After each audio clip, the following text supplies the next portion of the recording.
On to the March 31st meeting of the Local Superintendent's Advisory Council. This meeting must comply with the requirements of the Open Meetings Act. Accordingly, the public may view the meeting via a link provided in the advertised agenda. To council members joining virtually, and we have quite a few, please ensure your camera is on, your microphone is working, and that you can be seen throughout the duration of the meeting. To all members, please silence or turn off your electronic devices that may cause disruption to your sound feed. As mandated by KRS 156007, the charge of the council is to advise the chief state school officer and the Kentucky Board of Education concerning the development of administrative regulations and education policy. The chief state school officer shall submit all proposed administrative regulations and educational policies for review by the council prior to seeking approval from the Kentucky Board of Education. At this time, we will now have a roll call. Brian Alexander. Present. Kirk Biggerstaff. Here. Harry Burchett. Here. Tom Cochran. Here. Will Hodges. Here. Dennis Messer. Present. Sheila Mitchell. Here. Charla Six. Here. Russ Tilford. Here. David Trimble. Here. Henry Webb. Chair, you have a quorum. Thank you very much. To begin our meeting, we invite Commissioner Fletcher to provide an update on the Kentucky Department of Education. Thank you, Chair Biggerstaff, and again, thank you for everyone for being a part of today's meeting. I believe some of us are on spring break this week, so again, I know that's a little added difficulty for you. So again, thank you for taking the time for being here. We really appreciate it. I do want to take just a few moments, if it pleases the chair, to go over essentially three bills that, again, there's numerous bills that are out there, but there's three in particular that we're trying to track very closely. And we'll talk to you about some of the changes, and I'll take probably about 10 or 15 minutes to do this and allow us for some questions. But right now, one of the bill that's been called the Omnibus Bill for Education is House Bill 727. That bill began as Riley's bill to allow us to use funds to do the statewide online application. You know, one of the things, we have funding there, and it comes through certification funds to pay for this, and we're seeing that our estimates for that is much less than what we thought it was going to be. So we do have funding to do an online application for teachers for across the Commonwealth. Now, of course, districts could add to that online application if they had other requirements, but this would give maybe Superintendent Trimble the opportunity to look at Lyon County to see what teachers are available there, or Lyon County could look at Pikeville to see, and a teacher could say, you know, I want my application to go statewide, or I want it to go to this region, or maybe I just want it to go to these counties. So what we're trying to do is just make sure that teachers see that, you know, if they're not able to get a job locally, then there's other jobs out there if they're willing to travel, and then also to give districts the opportunity to see that. Now, that bill became a lot larger. There were several things that were, as time passed, there was a lot of bills that got added into this in the last few minutes, actually. And one of those, and I'm going to go through a few of them, for example, House Bill 685, which is the 5-year certificate that a superintendent can waive the 6 additional hours for someone who retires and comes back, that allows the superintendent to waive those 6 credit hours and gives them a 5-year certificate, basically saying if the superintendent, if they pass their evaluations, they can keep their certificate moving forward. That's already in regulation, but I think our legislators wanted that in statute. 621, which is Bojanowski's capsize bill, that's also added in here. There's a lot of cleanup items from different areas, including the student, some things that maybe would just be off your radar, but the student-teacher board members on the Kentucky Board of Education now would be aligned with the Supreme Court districts, not with the legislative districts as they were before. And also, too, we just had some other language that we needed to clean up as far as the student person would be selected as a sophomore and they would serve in their junior year. Other cleanup items that's a part of this, there is an ed tech committee, an educational technology committee that's been on the books for 3 decades or longer, but it hasn't met in 3 decades. And so we've been, KD's been trying to remove this. It's not how we do business, but it's on the books, so this has been removed. Also, some of you may remember that at-home teacher computer program back in the 90s. That's still on the books, so that's been removed. There's some other items that we had to do to try to address the red tape reduction bill. If there wasn't some language added, there would, for example, there were some reports that were removed that were not statutorily required through state or federal guidelines. Well, one of those reports would be SAR. SAR is not required through statute or any other, but we need that to make SEEK run.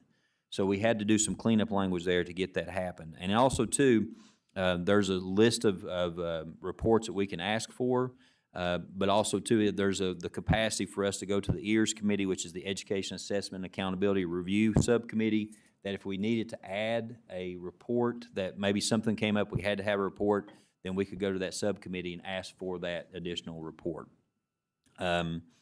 There are some other reports that are in statute that was removed, including the workplace ethics report that's been removed out in 727. There's also language in there to address when the total, there's a situation that we have currently, and it's happened before, when assessments of different companies come in and when they hit SEEK and when they don't. There was just some areas where we could not address that fluctuation in SEEK. So there's some language that's been added to allow us to take care of that. APA recommendation for us to actually be named as the administrative oversight of the Carroll Martin FFA Leadership Academy. Senator Dean, Senate Bill 71, which also has finance training for board members and also requires other requirements for newly elected chairs and vice chairs to report and to have different times when they're making sure they're reporting to their board about the finance process. Senate Bill 347 allows maternity leave for ATC employees. That was not, all state employees got maternity leave, I think, in last year's session, but that did not include ATC employees. That's included in there. So as you can see, there's a lot of items, and I undoubtedly missed some, that's in 727. 257, the accountability bill. There have been some amendments that, first of all, there's a floor amendment that essentially takes out the 60% trigger language.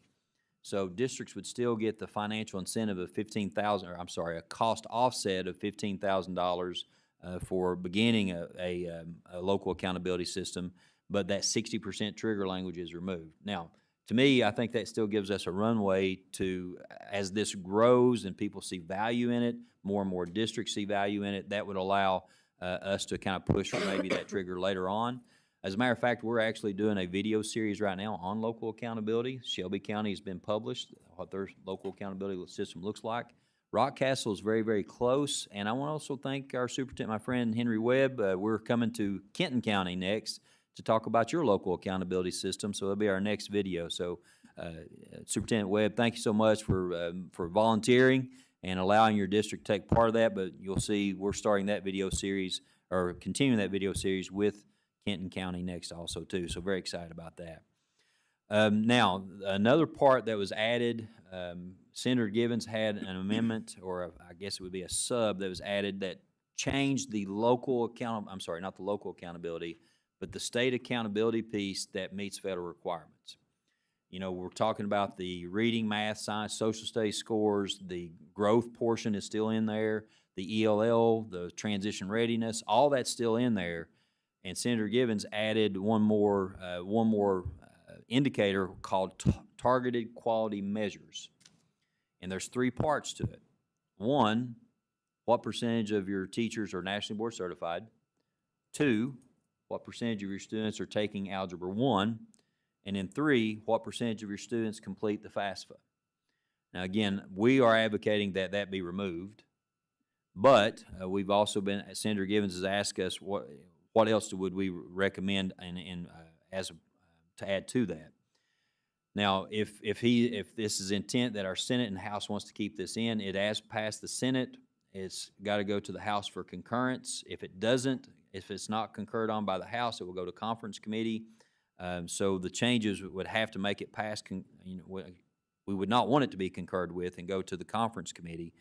So some of the things we've recommended is, okay, if this is important for this to be there, let's make that maybe a reporting. Let's make it a report maybe on the school report card, not a part of accountability. So we talk about big A accountability, little a accountability. This would be little a accountability that it still would be reported.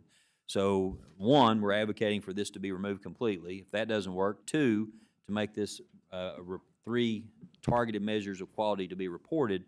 And then the last one, if it has to be a part of that accountability system, and again, not the local accountability piece, but the state accountability piece, if you look at those 3 combined, this would not be approved by USAID. So it can't go into the CSI calculation. So if it's not going to go into CSI calculation, it's going to require us essentially to come up with 2 indices, one for CSI calculation and then possibly one for state reporting or for the state ratings, the color ratings. So and it says in the sub that it has to be 5%. So if you're looking at that, then we would look at maybe a bonus of 5% added on. It'd be my recommendation that we look at something more than national. If we're looking at teacher quality, look at more than just NBCT, maybe looking at rank 1, rank 2, degrees attained, those type of things. 2, it's not best for all students to take Algebra 1 in the 8th grade. We've talked to Senator Gibbons about this, but maybe what percentage of our students have the opportunity for higher level coursework in middle school? How many of our students are taking high school classes in middle school? How many of our students, in my opinion, are taking career exploration? To me, that's higher level coursework. So what percentage of students are taking those type of higher level coursework? And then on the FAFSA, one of the things that keeps coming up in conversation, I think there's 12 states that has this as a graduation requirement. But all those states also have an opt-out. So if you were to have, you look at the percentage of students and it's a part of their, it's a part maybe of it's a graduation requirement, not a part of their accountability system. So to my knowledge, there's not another state that has FAFSA completion as part of their accountability. They have it as a graduation requirement, but they also have an opt-out. So essentially, you get the percentage of your students your senior year. If you complete the FAFSA, then you complete a graduation requirement. Or a parent or guardian or an 18-year-old could sign off saying, our district has gone over everything, the benefits of FAFSA. We're still not going to complete it out. We're opting out. So if that's the case for the graduation requirement, I'd also recommend that if it's going to be something added on to color ratings, that there be an opt-out part of that also too.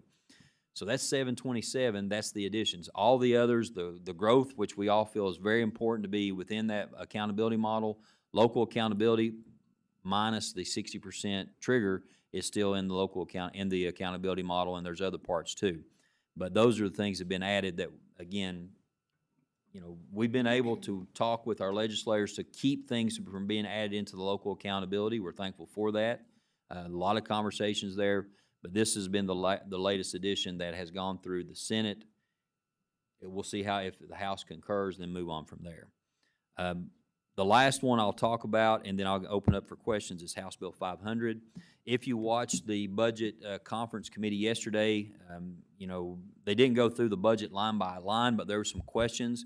Some of the things that I took from that meeting, and any of you may want to add as you see fit, it would appear that the SEEK would revert back to the House numbers, which was a slight increase over what the Senate recommended per pupil. There's no increase in transportation, according to the answer to the questions. When I start talking about increase, it's still at 398, almost 399 million. Of course, the number that we gave a couple of weeks ago, when the budget went over to the Senate, was 492 million would be fully funding SEEK. And to be honest, that number's already off due to the increase in diesel and things of that nature that's going on in our world now. The other part that's a part of that is the LARS reverts back to the line items, which still funds things like Teach for America, which still funds things like Jobs for Kentucky or for America's Graduates. Also, our Read to Succeed efforts, Read to Achieve. All those are still line itemed in the budget according to the current version. The one item that I do want to mention that may be under a lot of people's radar, but it's going to be on everybody's radar soon if it hasn't already, there is a restriction on fourth quarter travel for the executive branch. KDE is a part of the executive branch. We don't know what that percentage is, but that would impact everything from our employees here going out to CSI schools to do trainings. It would impact things such as our school transportation group going out inspecting buses. It would impact a lot of different areas for us. So we're asking for language that would say that would still allow for any type of travel that we're statutorily required to complete. So funding has to go along with what we're required to do federally and also statute. It also impact federal grants, things of that nature, because as it is right now. So we're asking for some language to change that, especially in the fourth quarter, but there's still cuts for next year. So again, a lot of things in House Bill 500. We have talked with legislators. One of our main goals was try to get an increase in transportation, seek transportation, but that has stayed at $398 million. All right, that's a lot. I'll be happy to answer any questions about those three bills. Don't have Brian in the room, but I could try to get answers for others if you have questions on others also too. I have a quick question about I'm the online, Commissioner. I have a quick question about the National Board Certified portion of that bill that got put together. There used to be a $2,000 stipend that was annual for that. Are they funding that also, or will that fall on the districts to fund? I'm assuming they're funding it. I see Matt shaking his hand. They are funding that, correct? House Bill 500 does fund that. So it is in the House Bill 500? Thank you, Matt. And we do have Brian online, so again, we can maybe answer some questions there if there's anything else. So, other questions?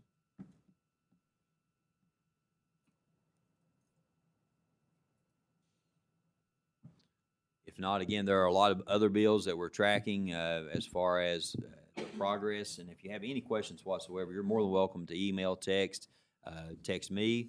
Brian Perry, Dr. Perry is always available too if you have any questions about particular bills. And we also want to thank each of you for your work that you do with our legislators, because there have been so many times that I've gone and talked to a legislator and they'll say, you know, my superintendent's in support of that, therefore I'm in support of that. That makes it a lot easier, and it shows that we're speaking with one voice. Now, we may not agree on all parts, and that's okay. There's nothing wrong with that. But when you go to a legislator and you're able to talk to them and you're given the same language that our superintendents, that makes a big deal. So thank you for that. We appreciate it. All right, thank you, Commissioner Fletcher. We appreciate that. We have before us today one policy for review and action. We welcome KD Associate Commissioner Matt Ross, Jay Ritter, and Roger Banks to present the proposed 2027 Kentucky minimum specifications for school buses. Welcome.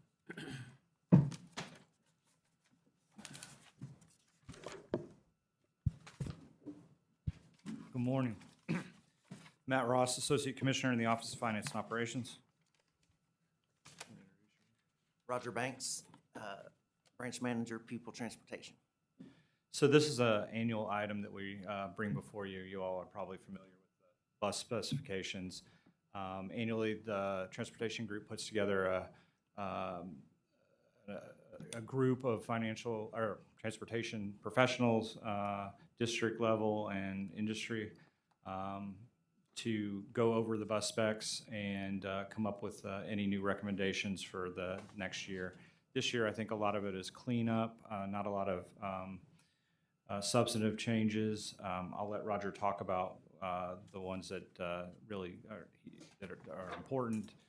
But as always, we take into consideration any kind of financial impact to the cost of buses when going through the bus specifications.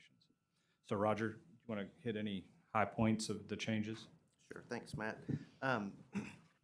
Just to go over a few things, as Matt mentioned, most things were just kind of cleanup from previous bus specifications. I'll point out a couple things. There was a change in the EPA requirements for diesel engines, so we updated our diesel engine chart in the bus specifications. That also affected the transmissions, so those charts were updated. We changed the language to require school bus signage to come on with the ignition. So there's no cost or anything, that it just makes the signage come on. So as soon as the key is turned on, it doesn't require the driver to have to turn on the lighting on the school buses. Probably the biggest addition that was made was downlit cross-view mirrors. as a requirement. So on the front cross-view mirrors, there's an option now that has like spotlights that shine down. And visibility is always a concern with bus drivers. So the work group made the downlit cross-view mirrors a requirement on the Kentucky school buses. Handrails, there's a federal recommendation, a new federal recommendation, that there be 2 handrails going into the bus. While it is not a requirement, the group thought it would be best to adopt that federal recommendation. And then wheelchairs continue to get bulkier and heavier. So the group increased the capacity from 800 pounds to 1,000 pounds on the wheelchair lifts on the special needs buses. And of course, these changes are just for new buses going forward. They're not retroactive in any way.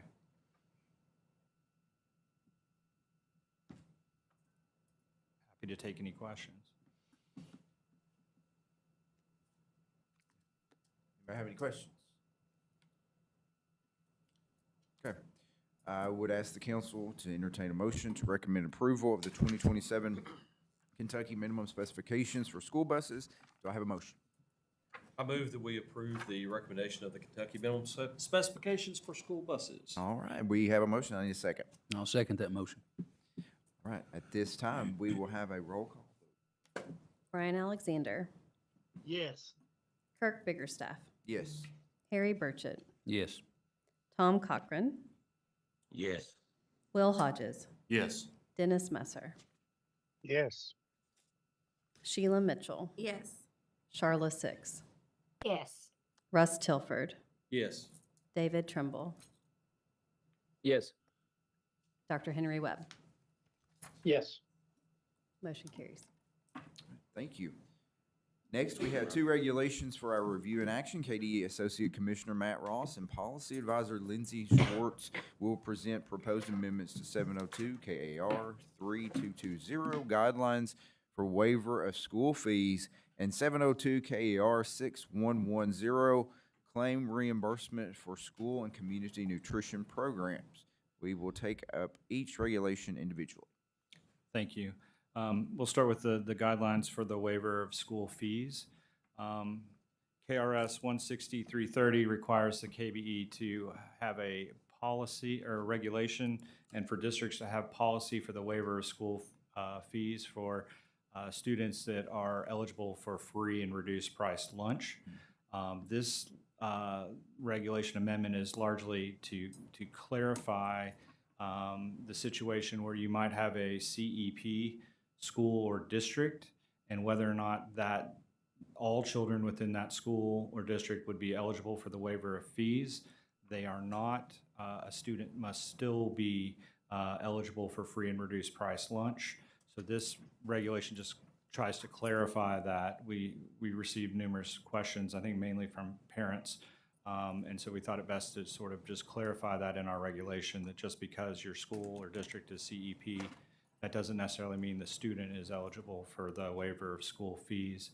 And I think that's largely what it does. Did I leave anything out? Okay. Just to add to that, we get a lot of calls that our district is a CEP district, therefore all of our students should get fees waived. That's, so in looking at the regulation, that's the need for, now again, a board can waive all fees. That's true. A Yeah. board can waive all fees, but if there's something where a district has that only a student who, free and reduced lunch, then this kind of clarifies that from our point of view also too. Do we have any questions? At this time, I would ask the council to entertain a motion to recommend approval of the amendment to 702 KAR 3220 guidelines for waiver of school fees. Do I have a motion? Make that motion. I have a motion. Do I have a second? Second. And I have a second. At this time, we will have a roll call vote. Brian Alexander, Yes. Kirk Biggerstaff, Yes. Harry Burchett, Yes. Tom Cochran, Yes. Will Hodges, Yes. Dennis Messer, Yes. Sheila Mitchell, Yes. Charla Six, Yes. Russ Tilford, Yes.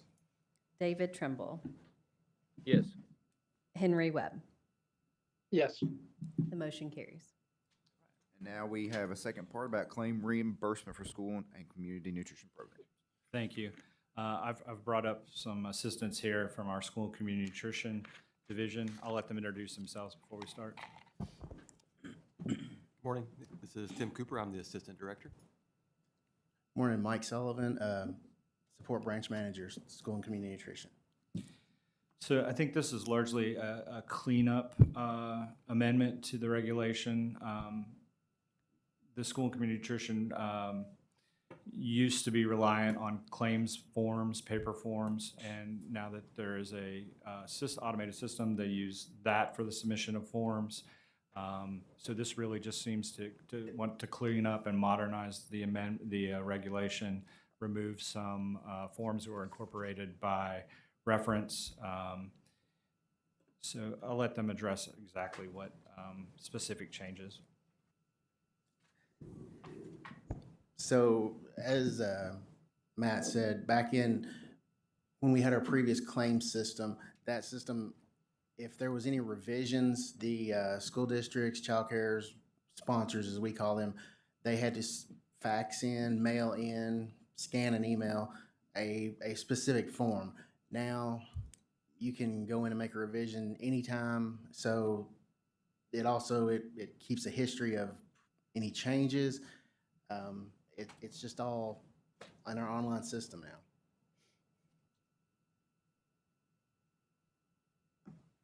Happy to take any questions. Any questions? All right, at this time, I would ask the council to entertain a motion to recommend approval of the amendment to 702 KER 6110, claim reimbursement for school and community nutrition programs. Is there a motion? So moved. We have a motion. Do I have a second? Second. It's done very well, second.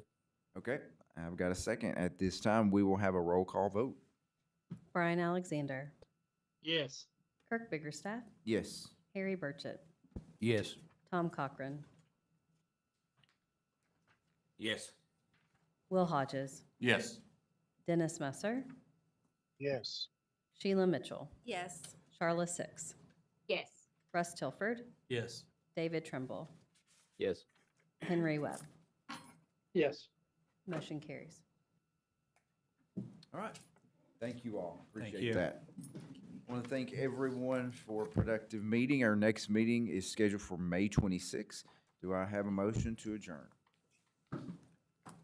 So moved. Motion. Do I have a second?